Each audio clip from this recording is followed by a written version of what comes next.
जैसा कि हमने पिछले भाग में देखा, महिषी को वह वरदान प्राप्त हुआ था जिसमें उसकी मृत्यु केवल शिव और विष्णु के वंशज के हाथों ही संभव थी। इस वरदान ने उसे अपराजेय बना दिया। अब कोई भी उसकी शक्ति के सामने नहीं टिक सकता था। महिषी ने अपनी विशाल सेना के साथ सृष्टि को अपने कब्जे में लेना शुरू किया। जहां कहीं भी उसका कदम पड़ा, अराजकता और विनाश का तांडव मच गया। उसकी सेना, जो असुरों और दैत्यों से बनी थी, हर दिशा में तबाही की आंधी लेकर बढ़ रही थी। यदि आप नहीं जानते कि महिषी कौन है और उसे यह वरदान कैसे मिला, तो विवरण में दिए गए टैग या लिंक पर क्लिक करके पिछला भाग देख सकते हैं। यह केवल शुरुआत है और इस कहानी के हर मोड़ पर आपको रोमांच का एहसास होगा। राजा और रानी ने अय्यप्पा को पाया और उसे अपना पुत्र मानकर मणिकंठन नाम दिया। उसे स्नेह और देखभाल से पाला। महल में अय्यप्पा को राजकुमार जैसा सम्मान और देखभाल दी जाती थी। महिषी ने स्वर्ग पर विजय पाई और देवताओं के राजा इंद्र को बंदी बना लिया। लेकिन इंद्र अपनी चालाकी के लिए मशहूर, किसी भी कीमत पर अपना सिंहासन बचाना जानते थे। अगर गर्दन न पकड़े बने तो पैर पकड़ लो जैसी कहावत को चरितार्थ करते हुए वह किसी तरह महिषी की कैद से बच निकले।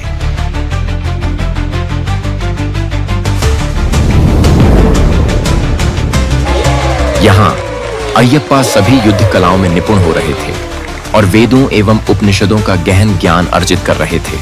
कुछ वर्षों बाद राजा और रानी को एक पुत्र का आशीर्वाद मिला। अपने पुत्र को पाकर वे अपार प्रसन्न थे। अय्यप्पा भी अपने छोटे भाई से बेहद खुश थे।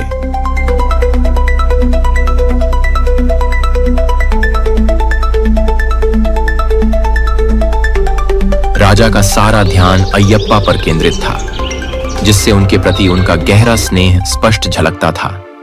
यह देख रानी के मन में निराशा और असुरक्षा ने जगह बना ली। वह सोचने लगी, कहीं राजा हमारे पुत्र को अनदेखा करके अय्यप्पा को ही उत्तराधिकारी न बना दें। उनकी भावनाएं धीरे धीरे नकारात्मक विचारों में बदलने लगीं, मानो उनका अपना परिवार उनसे दूर होता जा रहा हो।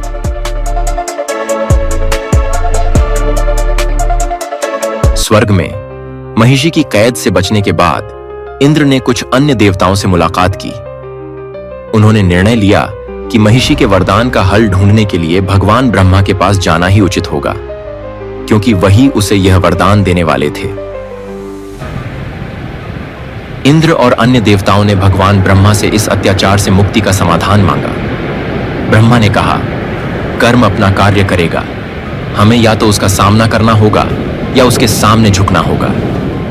उन्होंने आगे कहा, इस अत्याचार से मुक्ति का उपाय पृथ्वी पर है, एक बालक अय्यप्पा के रूप में। वही एकमात्र है जो आप सभी को और इस पूरे ब्रह्मांड को बचा सकता है। पृथ्वी पर रानी की निराशा ने उसे बीमार कर दिया और अपनी दासी से राजदरबार के वैद्य को बुलवाया।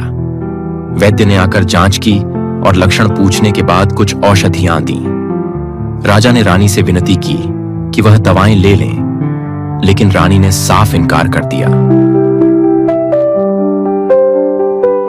हालांकि राजा दरबार में उपस्थित थे, उनका मन रानी की बीमारी को लेकर दुख और चिंता में डूबा हुआ था। कुछ दिनों बाद दरबार में एक अजनबी आया और रानी की बीमारी का समाधान होने का दावा किया।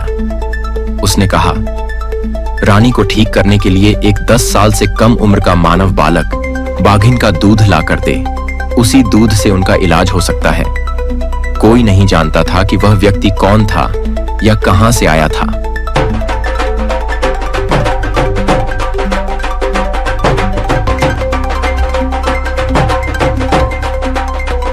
राजा ने तुरंत अपने राज्य में इस संदेश के लिए ढोल बजाकर सार्वजनिक घोषणा करवाई। घोषणा थी कि रानी की बीमारी के इलाज के लिए किसी 10 साल से कम उम्र के बालक को बाघिन का दूध लाना होगा। अय्यप्पा ने यह घोषणा सुनी और अपनी मां के लिए स्वयं जंगल जाने का निश्चय किया। वह जानता था कि यदि किसी को पता चला तो वे उसे रोकने का प्रयास करेंगे, इसलिए बिना कुछ कहे अकेले ही निकल पड़ा।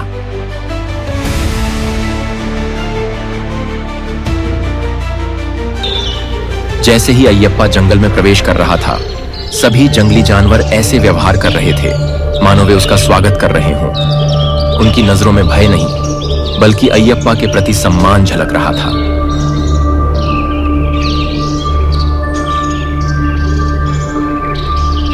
जंगल में आगे बढ़ने के बाद अय्यप्पा थोड़ी देर आराम करने के लिए बैठ गया।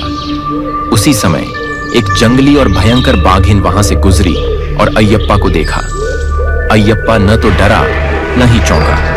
बाघिन भी उसे कोई नुकसान पहुंचाने के बजाय उसके पास ऐसे आई मानो उसे लंबे समय से जानती हो। अगर अय्यप्पा चाहता तो वह दूध भी सहजता से दे देती, जैसे वह खुद ही इसके लिए तैयार हो। कुछ दिन जंगल में बिताने के बाद एक दिन इंद्र अय्यप्पा के सामने प्रकट हुए और महिषी के अत्याचार से बचने के लिए शरण मांगी। अय्यप्पा ने मुस्कुराते हुए कहा, आप यहां जितने दिन चाहें मेरे साथ रह सकते हैं। महिषी ने अपने काले जादू के जरिए अपने गुप्तचरों को इंद्र की खोज में लगाया। आखिरकार उसे पता चला कि इंद्र पृथ्वी पर हैं और एक जंगल में छिपे हुए हैं।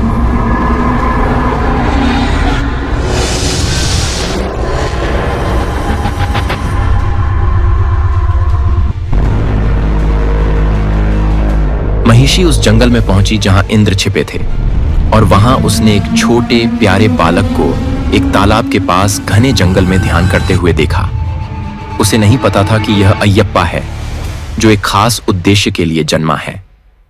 उसकी मासूमियत और आकर्षक रूप को देखकर महिषी ने प्रशंसा भरे व्यंग्य में उससे मजाक किया।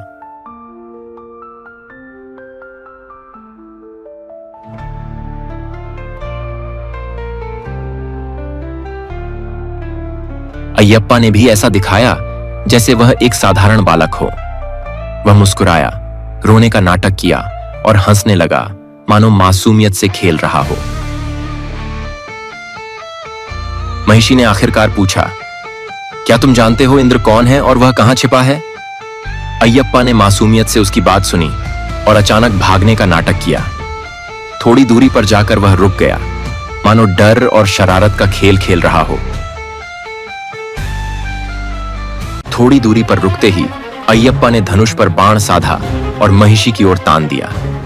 उसने गंभीर स्वर में चेतावनी दी, यहां से लौट जाओ वरना अंजाम अच्छा नहीं होगा। महिषी समझ गई कि यह बालक साधारण नहीं है बल्कि किसी देवता का रूप है जो इंद्र की रक्षा कर रहा है।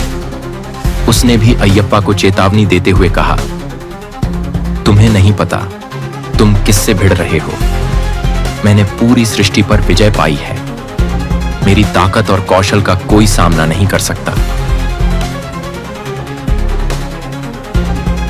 लंबी बहस के बाद धैर्य खोते हुए महिषी ने अय्यप्पा पर बाण चला दिया।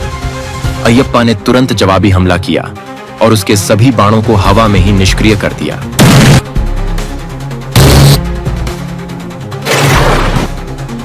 सभी हथियारों का उपयोग करके असफल होने के बाद महिषी ने आखिरकार अय्यप्पा पर अपनी काली शक्तियों का प्रयोग किया।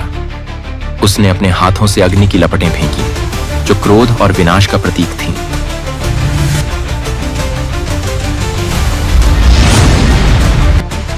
अय्यप्पा ने दिव्य बाण उठाया जिसमें विष्णु की रक्षा और शिव का संहार समाहित था। बाण महिषी को भेदता हुआ उसकी काली शक्तियों का अंत हो गया। उसकी चीखों के साथ अधर्म का अंत हो गया और धर्म की विजय हुई। कहानी के बारे में आपको कैसा लगा? अपने कमेंट्स नीचे लिखें। चैनल से जुड़े रहें और जैसे हमेशा करते हैं कृपया लाइक और सब्सक्राइब करें और नए वीडियो के लिए नोटिफिकेशंस पाने के लिए बेल आइकन